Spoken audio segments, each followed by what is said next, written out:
Last problem में हमने जो सिंपली सपोर्टेड बीम लिया था उसमें हमने पॉइंट लोडिंग और कपल लगाया था।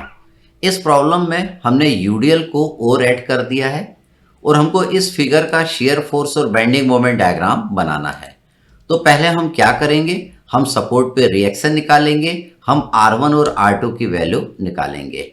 R1 R2 की वैल्यू निकालने के लिए हम कंडीशन ऑफ इक्विलिब्रियम की मदद लेंगे, that is sigma m equal to 0 and sigma v equal to 0। तो हमें क्या करना पड़ेगा, पहले हम यूडीएल का टोटल वेट ले लेते हैं। यूडीएल दिया है आपको 4 न्यूटन पर मीटर का, तो 3 मीटर पे इसका भार हो जाएगा 4 इंटू 3 दैट इज 12 न्यूटन हो जाएगा। ये देखिए 12 न्यूटन का मैंने ये यूडीएल की सेंटर ऑफ ग्रेविटी पे लगा दिया। ये टोटल आपका 3 मीटर है, तो इसका डिस्टेंस यहाँ से 1.5 मीटर आ जाएगा। अब हम क्या कर रहे हैं, पहले हम R2 निकाल रहे हैं R1 पे मोमेंट लेके। तो देखिए सारे फोर्सेस का मोमेंट हम R1 पे लेंगे, तो 10 का मोमेंट R1 पे लेंगे, इस पॉइंट पे लेंगे तो लिखेंगे 10 इंटू 3। फिर 12 का मोमेंट यहाँ पे लेंगे तो 12 इंटू 1.5। ये कपल है, कपल में हम डिस्टेंस का इंटू नहीं करेंगे। फिर R2 का मोमेंट यहाँ लेंगे तो R2 इंटू 10, इससे आपका R2 आ जाएगा 6.8 न्यूटन। अब आपको R1 निकालना पड़ेगा, हम सिग्मा V को 0 करेंगे, ऊपर लगने वाले फोर्सेस माइनस नीचे लगने वाले फोर्सेस इक्वल टू 0। इससे R1 की वैल्यू आपकी निकल के आ जाएगी 15.2 न्यूटन। तो यहाँ पे आपने लिख दिया R1 15.2 न्यूटन और R2 आपने लिख दिया दैट इज 6.8 न्यूटन। अब हम पहले शेयर फोर्स डायग्राम बनाएंगे, तो पहले हमको पॉइंटों को नाम देना पड़ेगा। तो हम इस पॉइंट को दो नाम देंगे, एक हम बोलेंगे ए के ऊपर R1 को आपको लेना है और A1 के ऊपर R1 को नहीं लेना है। इस पॉइंट को भी दो नाम देंगे, B के ऊपर कपल और 10 न्यूटन वाले फोर्स को लेना है और B1 के ऊपर आप लोगों को इन दोनों को नहीं लेना है। इस पॉइंट को मैंने नाम दिया इट इज पॉइंट C। पहले मैं वर्टिकल रेफरेंस लाइन ले लेता हूं, इसके बाद हम हॉरिजॉन्टल रेफरेंस लाइन ले लेते हैं। तो देखिए पहले C पे हमको शियर फोर्स निकालना, तो C पे आपको एक अपवर्ड फोर्स लगता हुआ नजर आ रहा है। अपवर्ड फोर्स को हम क्या लिखते हैं, निगेटिव लिखते हैं। तो C पे मैंने लिखा -6.8 न्यूटन। C पे निगेटिव आया है, हम रेफरेंस लाइन के नीचे जाएंगे। कितना नीचे जाएंगे, 6.8 न्यूटन नीचे जाएंगे, एक पॉइंट मिल जाएगा, इसको हम पिछले पॉइंट से जोड़ देंगे। अब हम B1 पॉइंट पे निकालेंगे, तो B1 के ऊपर नीचे कोई नहीं लग रहा है, लेकिन राइट साइड एक R2 लग रहा है, तो R2 को लेंगे। तो B1 पे आपका आ जाएगा -6.8 न्यूटन। ये भी निगेटिव आया, हम यहाँ से रेफरेंस लाइन के नीचे आ जाएंगे, 6.8 न्यूटन, आपको एक पॉइंट मिल जाएगा, इसको पिछले पॉइंट से हम कनेक्ट कर देंगे।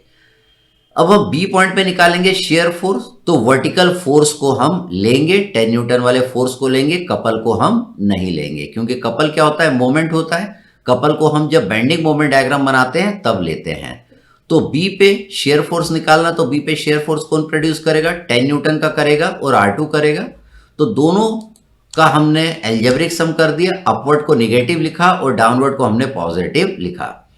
तो B पे आया +3.2 न्यूटन, प्लस आया इसलिए हम रेफरेंस लाइन के ऊपर जाएंगे, आपको एक पॉइंट मिल जाएगा 3.2 न्यूटन पे।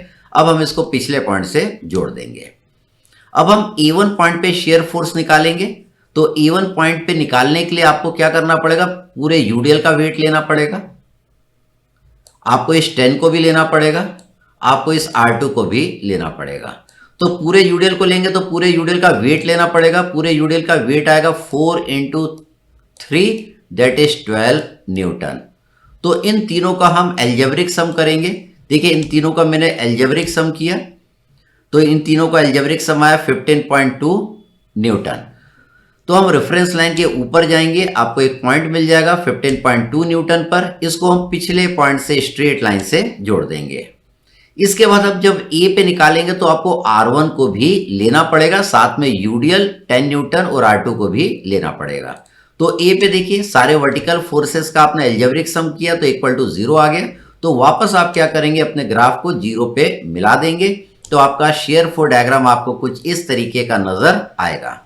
अब हम क्या करेंगे, बेंडिंग मोमेंट डायग्राम बनाएंगे। जब हम बेंडिंग मोमेंट डायग्राम बनाते हैं तो हम मोमेंट का एल्जेब्रिक सम करते हैं। तो सबसे पहले मैं C पॉइंट पे बेंडिंग मोमेंट निकालूंगा, तो R2 का मोमेंट C पे 0 हो जाएगा, तो सी पे आपका बेंडिंग मोमेंट आएगा 0, मतलब पॉइंट आपका यहीं पे रहेगा।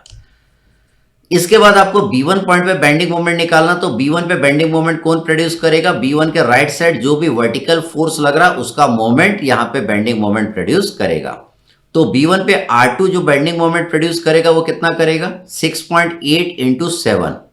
चूंकि ये अपवर्ड है, अपवर्ड के कारण इस पॉइंट पे जो मोमेंट आ रहा है वो एंटी क्लॉकवाइज आ रहा है। देखिए R2 यहाँ पे एंटी क्लॉकवाइज मोमेंट प्रोड्यूस कर रहा है और एंटी क्लॉकवाइज मोमेंट को हम पॉजिटिव लेके चल रहे हैं बेंडिंग मोमेंट डायग्राम बनाने के लिए। तो हमने देखिए B1 पे लिखा 6.8 इंटू 7, तो आया प्लस 47.6 न्यूटन मीटर।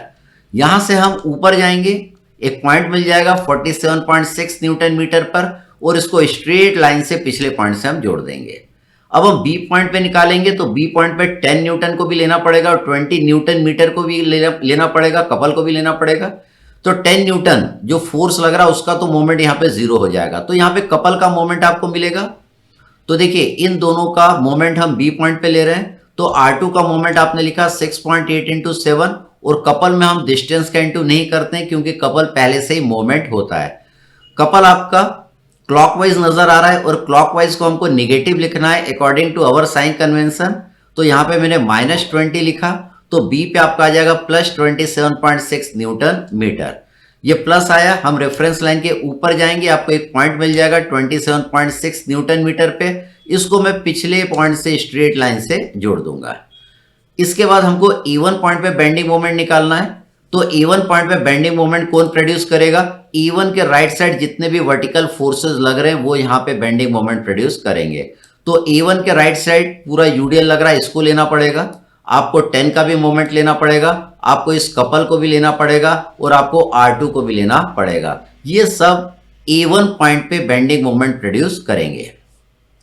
अब E1 पे ये सब कितना बेंडिंग मोमेंट प्रोड्यूस करेंगे? तो यहाँ पे देखिए मैंने लिखा है 6.8 का मोमेंट E1 पे लिखेंगे तो 6.8 इंटू 10 हो जाएगा।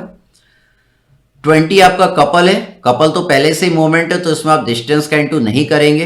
10 का मोमेंट E1 पे लिखेंगे तो 10 इंटू 3 लिखेंगे। यूडियल का मोमेंट E1 पे लिखेंगे तो कितना आएगा? 4 इंटू 3 12, 12 इंटू 1.5। तो देखिए 12 इंटू 1.5 मैंने यहाँ पे लिखा है। तो E1 पे आपका बेंडिंग मोमेंट 0 आ गया, आप यहाँ पे पॉइंट मिल जाएगा और इसको पिछले पॉइंट से आप जोड़ देंगे। आप कैसा कनेक्ट करेंगे? पिछले पॉइंट से पैराबोलिक कर्व से आप कनेक्ट करेंगे। पैराबोला क्यों बना यहाँ पे बेंडिंग मोमेंट डायग्राम? क्योंकि यहाँ पे यूडियल है, तो यूडियल के कारण bending moment diagram parabolic curve बनता है। According to our sign convention हमारा पैराबोला हमेशा ऊपर की ओर उठा रहेगा। ऊपर आप रेफरेंस लाइन के ऊपर बनाएं या नीचे बनाएं। अब हम ए पॉइंट पे निकालेंगे, ए पॉइंट पे भी देखिए 0 आएगा। तो इस तरीके से आपको शेयर फोर्स और बेंडिंग मोमेंट डायग्राम इस वाले फिगर का नजर आएगा।